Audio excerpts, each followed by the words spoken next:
नमस्कार प्यारे बच्चों और उनके माता पिता। उम्मीद है कि आप सब लोग भगवान की कृपा से कुशल होंगे।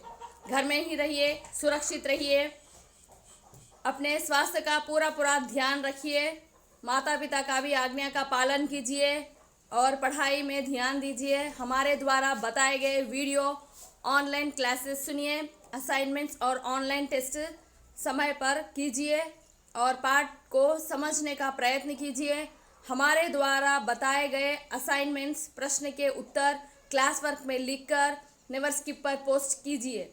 और बहुत कम छात्र छात्राएं क्लासेस अटेंड कर रहे हैं और इस तरह रहेगा तो ऑनलाइन टेस्ट आपको दिक्कत होगी और ये तो बहुत गलत बात है बच्चों। आपको अभी भी समय है, आप लोग अभी भी ऑनलाइन क्लासेस अटेंड कीजिए और वीडियो भी देखिए और ऑनलाइन टेस्ट भी लिखिए। इस तरह से बच्चों अभी समय है, आप सुधर जाइए और क्या है लिखने का प्रयत्न कीजिए, पढ़ने का प्रयत्न कीजिए। बच्चों, मैं Naseem teacher Hindi Saint Claret high school की ओर से आप सबका इस क्लास में स्वागत करती हूँ। आज हम हिंदी द्वितीय भाषा कक्षा 8 पाठ संख्या 4 पाठ का नाम है कौन, पाठ पढ़ने जा रहे हैं बच्चों। अभी देखिए, आप तो स्क्रीन पर देख रहे हैं कौन। ये जो प्रश्न कौन मतलब क्या है, हु, देखिए यहाँ पर। इसके बाद अभी हम देख रहे हैं पेज नंबर 17 में हम देख रहे हैं बच्चों। अभी ये चित्र है, चित्र में आप कौन देख रहे हो, चित्र देख रहे हो। इसमें एक लड़का और एक लड़की है और उनके दिमाग में कुछ प्रश्न आ रहे हैं। देखिए लड़का क्या सोच रहा है, लड़का सोच रहा है, देखिए आप चित्र में, ये सोच रहा है कि ये प्रकृति को बनाने वाला कौन है, प्रकृति को कौन चला रहा है। और इंद्रधनुष जो बच्चों को बहुत पसंद है बच्चों, इंद्रधनुष, पर्वत, पक्षी, आकाश पे बड़े बड़े वृक्ष और क्या है देखिए बहती हुई नदी, हरियाली, ये सब को चलाने वाला कौन है। इस तरह से उन्हें कुछ डाउट आ रहे हैं। और उसके बाद लड़की सोच रही है, उसके भी दिमाग में कुछ आ रहा है। देखिए प्रकृति, आकाश, बादल, पक्षी, सूरज और वृक्ष, पर्वत, झरने, नदी, हरियाली, ये सब को बनाने वाला कौन है। इस तरह से वे प्रश्न सोच रहे हैं वे कि इसको चलाने वाला कौन है। इस तरह से बच्चों चित्र में क्या क्या दिखाई दे रहा है, इस तरह के आपको अभी प्रश्न पूछे जाएंगे। चित्र में आपको क्या क्या दिखाई दे रहा है, चित्र में आपको क्या क्या दिखाई दे रहा है, इस तरह से देखिए चित्र में आपको क्या क्या दिखाई दे रहा है। चित्र में एक लड़का और लड़की है, वे सोच रहे हैं। चित्र में लड़का और लड़की है और वे सोच रहे हैं, सोचते हुए दिखाई दे रहे हैं। लड़के की सोच में देखिए पहाड़ है, पेड़ है, पक्षी है और इंद्रधनुष है, मतलब क्या, रेनबो है, झरना है, वाटर फ्लोस है। और लड़की सोच रही है कि पहाड़ है और देखिए पेड़ है, सूर्य है, झरना है, पक्षी है, ये सबको बनाने वाला कौन है। इस तरह से बच्चों के मन में इस तरह के प्रश्न आ रहे हैं। बच्चों दूसरा प्रश्न हम देख रहे हैं, वे क्या कर रहे हैं, ये लड़का और लड़की क्या कर रहे हैं। लड़का और लड़की सोच रहे हैं और वे क्या सोच रहे होंगे। तीसरा प्रश्न है, वे क्या सोच रहे होंगे। बच्चों देखिए, लड़का शायद पहाड़, पेड़, वृक्ष, पक्षी, इंद्रधनुष के बारे में सोच रहा होगा। हाँ, लड़की पक्षी, पेड़, झरना, बादल और पहाड़, सूरज आदि प्राकृतिक सौंदर्य के बारे में सोच रहे होंगे। हाँ बच्चों, इस तरह से वे सोच रहे हैं। देखिए बच्चों, उसके बाद पेज नंबर देखिए 19 में देखिए, और इस कौन कविता को लिखने वाले कवि का नाम क्या है, बाल स्वरूप राही है। अभी आप चित्र में देख रहे हैं बाल स्वरूप राही। उनका जीवन काल बच्चों देखिए, जन्म 1936 में इनका जन्म हुआ और रचनाएं सूरज का रथ आदि इनके द्वारा लिखी गई रचना है और इन्हें पुरस्कार मिले हैं। और देखिए कई बाल साहित्य पुरस्कार से उन्हें नवाजा गया है। बच्चों अभी हम देखेंगे, देखिए ये जो कविता है आप देख रहे हैं, कविता है देखिए क्या है, क्या कविता है, देखेंगे। देखिए, ये जो प्रश्न है, आप बच्चों के मन में इस तरह के प्रश्न हैं, आप चित्र में देख रहे हो ना, ये प्रश्न है और वह पूछ रहे हैं बच्चों के मन में इस तरह के, ये प्रकृति को चलाने वाला कौन है, इस तरह से उन्हें उनके दिमाग में कई प्रश्न आ रहे हैं। कई प्रश्न आ रहे हैं बच्चों। देखिए, अगर न होता चांद रात में, अगर न होता चांद रात में, हमको दिशा दिखाता कौन। अगर न होता चांद रात में, हमको दिशा दिखाता कौन। देखिए, अगर न होता सूरज दिन में, अगर न होता सूरज दिन में, सोने सा चमकाता कौन। तो इस तरह से वे सोच रहे हैं कि अगर रात में चांद नहीं आता तो हमको दिशा कौन दिखाता। बच्चों, अभी तो यहाँ पर हमारे पास इलेक्ट्रिसिटी फैसिलिटीज़ है, जिसकी वजह से हमें हर जगह, पूरी जगह क्या, सूरज रोशनी ही रोशनी दिखाई देती है, रात में भी दिन जैसा लगता है। लेकिन जब पुराने ज़माने हम जब देखते हैं, चांद को देखकर, चांद की रोशनी से लोग अपने काम करते थे और कहीं जाना आना होता था। लेकिन अभी सूर्य इलेक्ट्रिसिटी फैसिलिटी रहने से क्या है, हम प्रकृति की शोभा को नहीं देख पा रहे हैं, उसके करीब नहीं आते जा रहे हैं। इसीलिए बच्चों का एक प्रश्न है कि अगर चांद रात में नहीं आता तो हमको दिशा कौन दिखाता था। अभी देखिए सूरज, अभी तो देखिए दिन में आप लोग सब लोग बहुत लेट उठ रहे होंगे ना। हाँ, मैं जानती हूँ बहुत लेट उठ रहे होंगे, लेकिन जब स्कूल होगा तब तो आपको जल्दी उठना पड़ेगा। जब सूरज सुबह सुबह निकल जाता है, उसको रोशनी को देखकर आप उठ जाते हैं, कह रहे चलो सुबह हो गई है। इस तरह से अगर चाहे सूरज दिन में नहीं आता तो चमकाता कौन, पूरी दुनिया को चमकाने वाला कौन होता था। इस तरह से वो बच्चों को इस तरह से कुछ डाउट आ रहे हैं। देखिए, अगर न होती निर्मल नदियाँ, अगर न होती निर्मल नदियाँ, जग की प्यास बुझाता कौन, जग की प्यास बुझाता कौन। बच्चों के मन में और एक भी प्रश्न आ रहे हैं बच्चों, अगर चाहे निर्मल नदियाँ नहीं होती तो हमारी प्यास कौन बुझाता था।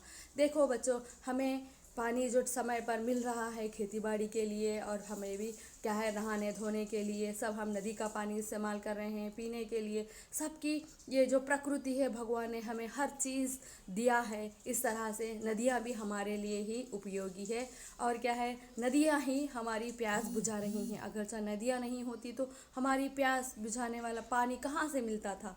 अगर न होते पर्वत मीठे, अगर न होते पर्वत मीठे, झरने भला बहाता कौन। देखिए, झरने मतलब क्या है, वाटरफॉल्स। पर्वतों से, बड़े बड़े जो पर्वत होते हैं ना, उसके पास से बहता हुआ जो पानी आता है, वो क्या है, हमारे लिए बहुत ही उपयोगी है। बच्चों, इस तरह से अभी हम देखेंगे, अगर न होते पेड़ भला फिर, अगर न होते पेड़ भला फिर, हरियाली फैलाता कौन, हरियाली फैलाता कौन। अगर न होते पेड़ भला फिर, हरियाली फैलाता कौन। अगर सब पेड़ नहीं होते इस धरती पर, सभी लोग का जीवन दूभर हो जाता है। अभी तो इसीलिए पर्वतों, पहाड़ों से ही क्या है, हमें हरियाली दिखाई देती है। हर जगह पेड़ पौधों से ही हमें हरियाली दिख रही है बच्चों। देखिए, जिससे हमारा जीवन चल रहा है। हमें ऑक्सीजन की ज़रूरत है ना, पेड़ ही हमें ऑक्सीजन दे रहे हैं। अगर न होते फूल बताओ, अगर न होते फूल बताओ, खिल खिल कर मुस्काता कौन। तो सुबह होते ही फूल क्या करते हैं, खिलने लगते हैं। इसीलिए प्रकृति की शोभा की ओर हमें आकर्षित होना चाहिए बच्चों। फूलों की तरह हम लोग भी होते हैं ना, इसीलिए क्या है, फूल हमें क्या है, मुस्कुराते हैं, मुस्कुराहट सिखाते हैं बच्चों। अभी उसके बाद अब हम देखेंगे। देखिए, अगर न होते बादल नभ में, अगर न होते बादल नभ में, इंद्रधनुष रच पाता कौन, इंद्रधनुष रच पाता कौन। बच्चों देखिए, बादल जब आते हैं तो बारिश होती है, उसके बाद थोड़ी देर के बाद धूप निकलती है। हमें इंद्रधनुष जब देखते हैं ना, रेनबो जब देखते हैं ना, तो बच्चे बहुत खुश होते हैं।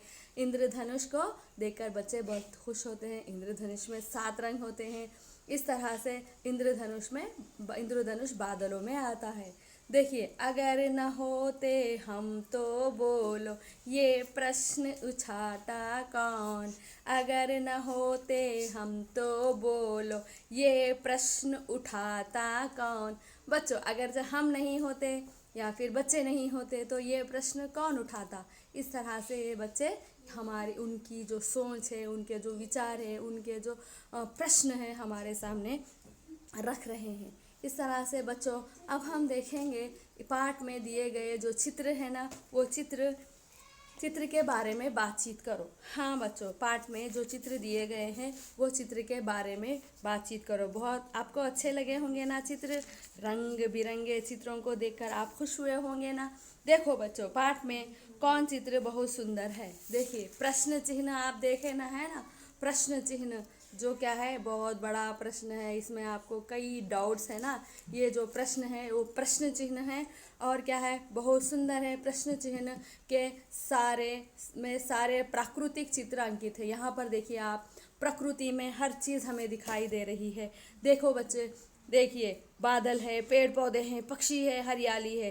दूसरे चित्र में हम देखते हैं सूरज है, पक्षी उड़ रहे हैं, पानी बह रहा है और क्या है, पेड़ है, नारियल के भी बड़े बड़े पेड़ दिखाई दे रहे हैं। तीसरे चित्र में हम देखते हैं पर्वत है, आकाश है, बादल है, पक्षी है, पेड़ पौधे हैं, पानी बहता है। और उसके बाद चौथे चित्र में हम देखते हैं कि देखिए बच्चों, रात है, चांद सितारे और क्या है, बहुत बड़ा चांद और फूल बहुत खुश हुए दिखाई दे रहे हैं, बादल है, आकाश है। उसके बाद हम देख रहे हैं पांचवें चित्र में प्रकृति के बड़े बड़े पेड़ और नदी बह रही है। उसके बाद छठा चित्र में हम देखते हैं कि बच्चों, प्राकृतिक में देखिए इंद्रधनुष है और उसके बाद पक्षी आकाश में खुशी से उड़ रहे हैं, पर्वत है, हरियाली है और नदी बह रही है। उसके बाद छठा सातवें चित्र में हम देखते हैं कि पर्वतों से, झरनों से पानी बह रहा है, बड़े बड़े वृक्ष दिखाई दे रहे हैं, बड़े बड़े पर्वत भी हमें दिखाई दे रहे हैं। उसके बाद आखिरी चित्र में हम देखते हैं ना, वो फूल क्या कर रहे हैं, मुस्कुरा रहे हैं। इस तरह से बच्चों, ये प्राकृतिक जो चिन्ह हैं और बहुत ही सुंदर दिखाई देते हैं। बच्चों, यही देखिए नदियों से हमें क्या लाभ है। हाँ, नदियों से हमें बहुत लाभ है। नदियों से जो पानी बहता हुआ आता है, हिमालय से होते हुए जो नदियाँ पूरे भारत देश में कोने कोनों तक क्या है, नदियों का पानी प्रवाह हो रहा है। इससे हमें बहुत लाभ है बच्चों। नदियों का पानी खेती के लिए बहुत ही उपयोगी है। खेती हमारे लिए उपयोगी है क्योंकि खेती से ही हमारा अन्न पैदा होता है और हम तक पहुंचता है, जो हमें खाकर हष्ट पुष्ट दिखाई देते हैं। और क्या है, खेत और पानी, इसका पानी भी हमारे लिए बहुत ही उपयोगी है। हमारे रोज़ाना के जीवन के लिए भी ये पानी बहुत ही उपयोगी होता है। नहाना धोना, खाना पीना, खाना बनाना वगैरह सब कुछ, और पीने के लिए भी हमें पानी बहुत उपयोगी होता है। कपड़े धोने के लिए भी उपयोगी होता है। इसके साथ साथ पशु पक्षियों के लिए भी नदियों का पानी बहुत ही उपयोगी है बच्चों। इस तरह से अभी हम देखेंगे, अभी ये जो प्रश्न क्या है, सुनो बोलो के हो गए बच्चों। अभी देखिए, सुनो बोलो के प्रश्न हो गए हैं। उसके बाद अब हम पढ़ो देखेंगे। पढ़ो में क्या है, देखिए कविता में तुम्हें कौन सी पंक्ति अच्छी लगी बच्चों, बता देना। देखिए, उसके बाद नीचे दिए गए शब्द कविता में ढूंढकर रेखांकित कीजिए। चांद आया है, सूरज कविता में आया है, उसको अंडरलाइन करना है। नदियाँ आई हैं, प्यास, पर्वत, हरियाली, फूल, बादल, नभ, इंद्रधनुष, ये सारे सारे शब्द कविता में हमें दिखाई देते हैं, उसको पेंसिल से अंडरलाइन कर देना बच्चों। अभी हम देखेंगे लिखो प्रश्न। अभी देखिए, लिखो प्रश्न में सूरज के बारे में 2 वाक्य लिखो। क्या हमारे लिए सूरज उपयोगी है या नहीं है। क्योंकि देखिए बच्चों, सूरज से हमें क्या फ़ायदा है। अभी आजकल के जो टाइम जो चल रहा है, उसके लिए सूरज की हमें बहुत आवश्यकता है। अभी बहुत रेनी चल रहा है ना बच्चों, लेकिन देखिए सूरज से हमें क्या फ़ायदा है और सूरज से हमें क्या लाभ है देखेंगे। सूरज सबको दिन में उजाला देता है और सूरज पूरब में उगता है और वह पश्चिम की ओर डूबता है। सूरज दिन को सोना सा चमकता है और हम दिन भर के सारे काम दिन में ही करते हैं, सूरज को देखकर ही करते हैं। और सूरज से क्या है, हमारे शरीर में जितने भी डी विटामिन है वो आ जाता है। इसीलिए थोड़ी देर सूरज में 15 मिनट भी ठहरना ज़रूरी है। और उसके बाद अब हम देखते हैं पेड़ों से हमें क्या लाभ हैं। बच्चों लिखो प्रश्न में पेड़ों से हमें क्या लाभ है। हाँ बच्चों, हमारा जीवन का आधार पूरा सब पेड़ों पर ही है, क्योंकि देखिए पेड़ हमारे जीवन में बहुत ज़्यादा इम्पोर्टेंस रखते हैं। पेड़ हमें छाया देते हैं, पेड़ हमें हरियाली देते हैं एवरीवेयर। अभी रेनी सीजन में आपको हर जगह ग्रीनरी दिखाई देती है, पेड़ों की वजह से ही है। पेड़ हमें फल देते हैं, फूल भी देते हैं, और उसके साथ हमें प्राण वायु मतलब ऑक्सीजन भी देते हैं। वातावरण में संतुलन बनाए रखते हैं, पूरा बैलेंसिंग बराबर रखने का कारण सिर्फ पेड़ों की वजह से ही है बच्चों। इस तरह से अब हम ये भी पढ़ो हो गया ना। और देखिए शब्द भंडार में हम देखते हैं बच्चों, जो भिन्न शब्द हैं उन्हें कोष्टक में लिखिए। जैसे ऑड वन लिखते हैं ना, वैसे ही देखिए चांद सूरज तारा पेड़, इसमें से ऑड वन क्या है आपको लिखना है। उसके बाद देखिए दूसरा प्रश्न, पर्वत झरना नदी तालाब, इसमें ऑड वन कौन सा शब्द है लिखना है। बादल पशु नभ इंद्रधनुष, इसमें ऑड वन कौन सा है उसे लिखना है बच्चों। इस तरह से अभी हम जो आपको जो भी प्रश्न दे रहे हैं आपको, अभी ये जो आप जो कविता सुने हैं वो कविता को आप खुद से सारांश लिखने का प्रयत्न कीजिए बच्चों। हम आपको अभी देखिए सुनो बोलो के प्रश्न असाइनमेंट में दे रहे हैं, बहुत इजी क्वेश्चन है। चित्र में क्या पार्ट में दिए गए चित्रों के बारे में क्या क्या है वो लिखना है, आसानी है। नदियों से हमें क्या लाभ है और क्या है, सूरज के बारे में लिखिए। और क्या है, पेड़ों से हमें क्या लाभ है लिखना है। और कविता का सारांश अपने ऊन से लिखना है बच्चों। इस तरह से आप ये असाइनमेंट्स भी लिखिए और क्लास वर्क में कंप्लीट कीजिए। वही फ़ोटो लेकर आप नेवर स्किप में पोस्ट कीजिए। इस तरह से आपका क्लास वर्क भी कंप्लीट हो जाएगा और होमवर्क भी कंप्लीट हो जाएगा।